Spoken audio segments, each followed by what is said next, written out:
Mbahaye ikaze bakunzi bacu. Uyu munsi tugiye kurebera hamwe bimwe mu byaranze tariki 11 Mata 1994. Ku munsi nk'uyu w'itariki 11 Mata 1994, leta y'abicanyi yari ikomeje umugambi wayo mubisha wo gutsemba abatutsi hirya no hino mu gihugu. Iyi nyandiko kandi kabigaragaza hamwe mu hantu hakomeye hiciwe abatutsi kuri itariki mu 1994. Ku itariki 11 Mata 1994, ingabo z'ababirigi zataye impunzi z'abatutsi muri ETO Kicukiro, bicirwa i Nyanza ya Kicukiro. Mu kigo cy'ishuri ry'imyuga rya Kigali kizwi nka ETO Kicukiro, ryari ishuri ry'abapadiri b'abasereziyani. Kuva mu 1963 abatutsi babahungiragaho bakabafasha. Hari hazitije umukwege warasiwemo abatutsi benshi. Byabaye kuva abatutsi bageze muri icyo kigo tariki ya 8 Mata 1994 kugeza tariki ya 11 Mata 1994 bajyanwa kwicirwa i Nyanza ya Kicukiro. Mu 1994 muri ETO hari ingabo za muri zari mu butumwa bw'amahoro, byatumye abatutsi bahahungira ari benshi bizeye kurindwa n'ingabo zifite intwaro. Minuar imaze kubasiga mu menyo y'intera hamwe n'abasirikare biteguye guhita babica kwa 11 Mata 1994, Colonel Satrarondas yazanye abasirikare benshi batangiraga abatutsi bashakiraga gongera kuri CND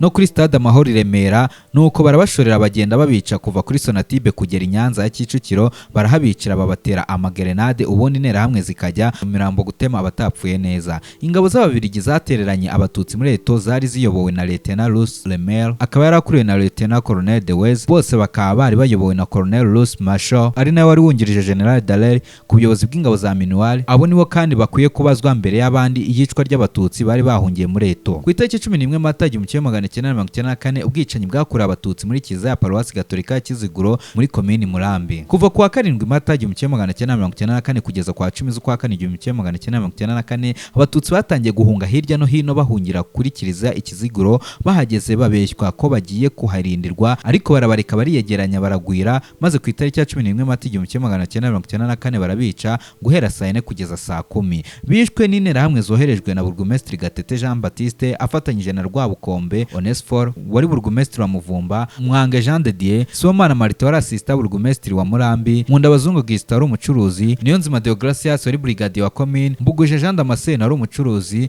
Muganga Manase, Mirasane Emmanuel, Biramahire Kaguru, Karekezo Gisite, Munyabuhoro Pierre Claver, Gakombe Baltazar, Gakwerera Loise, Mutsinze Emmanuel, Karengera Paulin wari inspecteur w'amashuri abanza, Musoni François, Manihura Habib, Kabalila Sylvain ndetse n'abandi. Abo bicanyi bari bahagarikiwe n'abasirikare baturutse igabiro bazanywe n'umusirikare mukuru witwaga Major Nkundiye Leonard wahoze ari umukuru w'abasirikare barindaga Perezida Habyarimana. Biciwe mu gikari kwa padiri hafi y'amatanki y'amazi, mu mizabibu yabo, kwa muganga mu Nturusu hafi y'ishusho ya Bikira Mariya n'ahandi nyuma y'urukuta. Icyo gihe kandi hari agashyamba bicwaga batabwaga mu cyobo cya metero 30 z'ubujyakuzimu kiri munsi y'amashuri abanza. Abo babaga bishe batwarwaga n'abatutsi bene wabo batishwe, bahagera nabo bakabatema, noneho bakajugunywa hamwe muri rwa rwobo. Uvugwa cyane ari ku rwobo yicana Rwamakuba Emmanuel wari muganga, Sekamana na Fidel Karangwa bitaga Gasongo, hamwe n'impunzi zaturutse Kiyombe. Urwibutso rwa jenoside yakorewe abatutsi rwa Kiziguro rukingwemo abatutsi 14,835. Tariki 11 Mata 1994 kandi abatutsi bahungiye kuri ADPR Shagasha bose barishwe.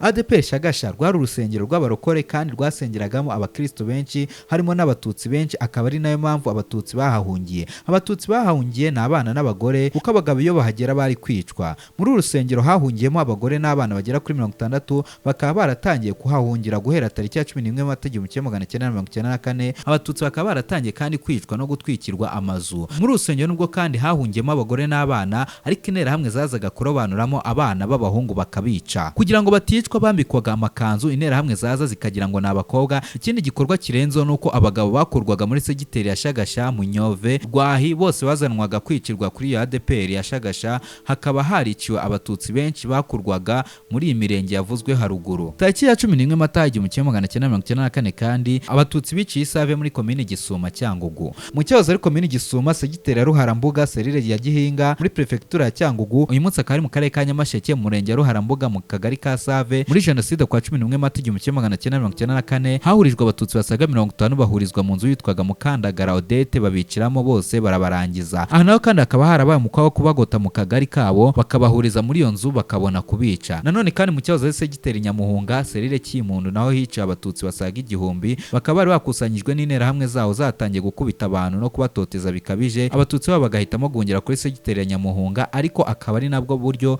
interahamwe zari zateguye kugira ngo zibashe kubica zibarangize. Barahahungiye kuva ku wa 9 z'ukwa kane 1994 nimugoroba bamaze kuba benshi kwa 11 Mata 1994 ku manywa nibwo babagose barabica. Bishwe n'interahamwe zari zaturutse muri serire yegereye Segiteri ndetse n'abapolisi ba komine. Interahamwe zari ziyobowe na Konse wa Segiteri ndetse na Rojigo François, n'abapolisi ba komine bari baje bababeshya ko baje kubarinda na hari ukubagota ngo batazahungira ahandi. Taliki 11 Mata 1994 kandi abatutsi barenga 15 biciwe kuri paruwasi ya Hanika Icyangugu. Kuri paruwasi ya Hanika mu karere ka Nyamasheke mu murenge wa Macuba, mu mbuga yo kuri paruwasi ahubwo abatutsi basaga 15 bari bahahungiye. Biciwe mu nzu z'abapadiri, muri centre de santé no muri centre missionnaire. Ayo mazu yose kandi akaba ari aya paruwasi ya Hanika. Interahamwe zabishe na Alphonse Bahimbaga Rasta mwene pasteur, uyu akaba yari umusirikare. Niwe kandi wakoresheje grenade zishe abatutsi. Izindi interahamwe zabishe harimo Ngoboka Saveri, Gasheme mwene Basabose, uyu Gasheme kandi akaba yari umutandiboye wa Gatera Fabien. Izindi interahamwe ni Hatunguramye Joseph,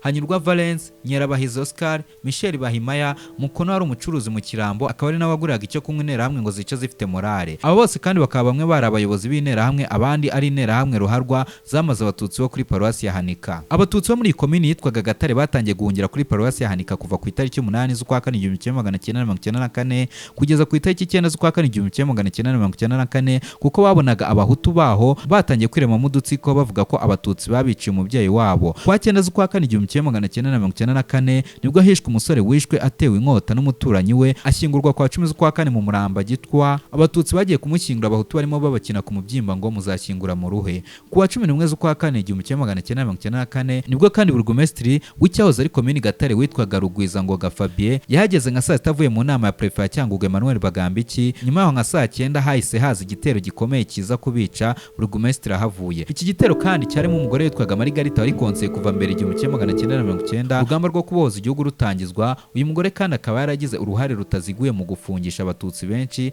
babita ibyitso by'inkotanyi. Taliki 11 Mata 1994 kandi abatutsi barimburiye imidiho IR Nyagatovu, Kayonza ndetse na Kibungo. Mu murenge wa Mukarange aho bita Midiho mu kagari ka Nyagatovu kwa 11 z'ukwa kane 1994 hiciwe abatutsi basaga 200 bari bahungiye muri IR Nyagatovu, bicwa bose bigizwemo uruhare n'umucuruzi wari ukomeye muri centre ya Kayonza witwa Kanyengoga Thomas. Kugeza kuri ubu kandi imibiri y'abahiciwe nigeze iboneka ngo ishyingurwe mu cyubahiro. Tugana ku musozo kandi icyo twavuga nuko jenoside yakorewe abatutsi yateguwe ishyirwa mu bikorwa na leta. Kubona guhera tariki 7 Mata 1994 mu gitondo abatutsi bicwa icyarimwe ahantu hatandukanye mu gihugu hose byerekana ku buryo budashidikanywaho ko ari umugambi wari warateguwe na leta.